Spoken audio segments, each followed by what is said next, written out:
What's up, guys? Liquid Snake here with another card review, this time with Ophion, or Onion. I call him Onion, even though Ophion sounds pretty cool. I think Onion just sounds funny.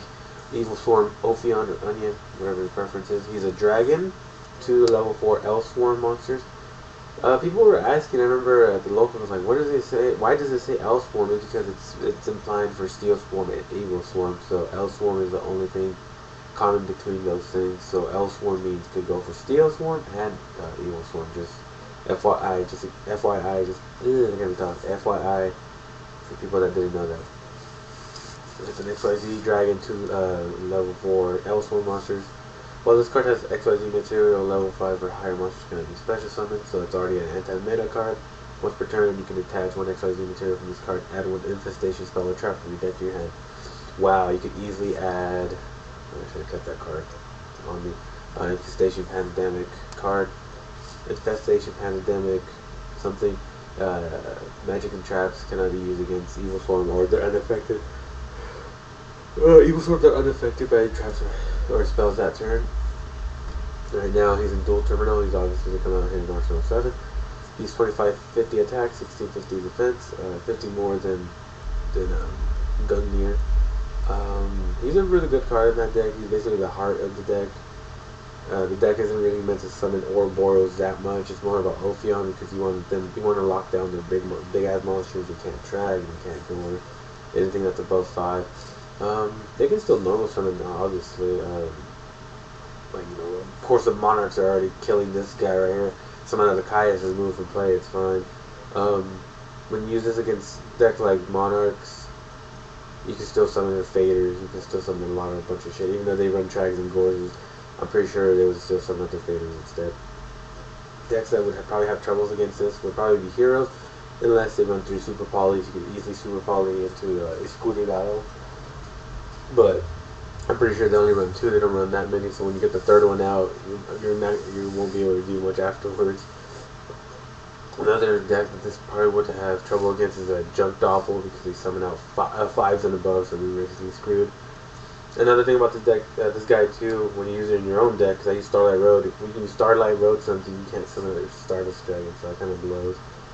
But at least Starlight Road protected you from destruction. But at the same time, if you think about it, it probably is better to use the other trap card called Future Illusion is Over, because that's a quick play. So it would remove the card, and they can't use it anymore unless it gets back into the graveyard. So Starlight Road can get like Chalice, well depending on if it's a monster, if it's a magical trap card doing the effect. So if it's like a Black Rose, he can still get a Forbidden Dress or Forbidden Lance, and it'll still go off. But the other one is just counter. Though I would rather have Starlight Road because you're not gonna always have this guy on the field unless this deck is just pumping them out like it's nothing, and they Starlight Road to help you out still. You can make this guy with 2 Heliotropes with Rescue Rabbits, so that's pretty cool. You can use him with Evilswarm Castor. I'm hoping I'm using the right one. Castor, normal summon another Evilswarm. You summon him, you detach, you still get your card back. So you don't really lose any advantage, you still start out with 6, which is pretty cool. I'm trying to think. The most advantage you get from this card is you summon him with Rescue Rabbit. Because think about it, with Rescue Rabbit, with Logia, you already still have 6 cards on field. With Evilswarm, this is how it would happen. You summon out Rescue Rabbit, you still have 5 in hand. Summon out Heliotropes, XYZ into Ophion, that's already 6 cards. Detach one, adds a 7th card, and you will set the Infestation Pandemic, depending on what you want to do. So I think that's pretty crazy. It's basically a +1 through from the deck if you summon out this guy with Heliotrope. Too bad you don't only have one target for him, which isn't, for Rescue Rabbit, it isn't too bad. 1950 beat stick, which is pretty damn good as it is. Of course, this monster's a dark since he's fucking the evil side or dark side. What would you call it? Is it the dark version of Gungnir? Because he's infected and it just turned him evil. I always thought dark sides meant you went to the dark side or something like that. I don't know. What do you guys think about that? The artwork's pretty badass. I always thought, like, from when I saw it a long time ago, I always thought this was his head. And like I looked closely now that I have a clear picture. This is his head right here. And that's his tail. That's his wings. You can still tell like who he used to be just by looking at his wings. It's still blue. I'm trying to think what else. obviously I would prefer using this over Ouroboros any day, because first of all, it's easier to summon. It's not even a discussion, for fucking crying out loud. He's easier to summon. He gets you a plus off the deck, and that's pretty good. He gets you freaking access to a forbidden land from the deck. How good is?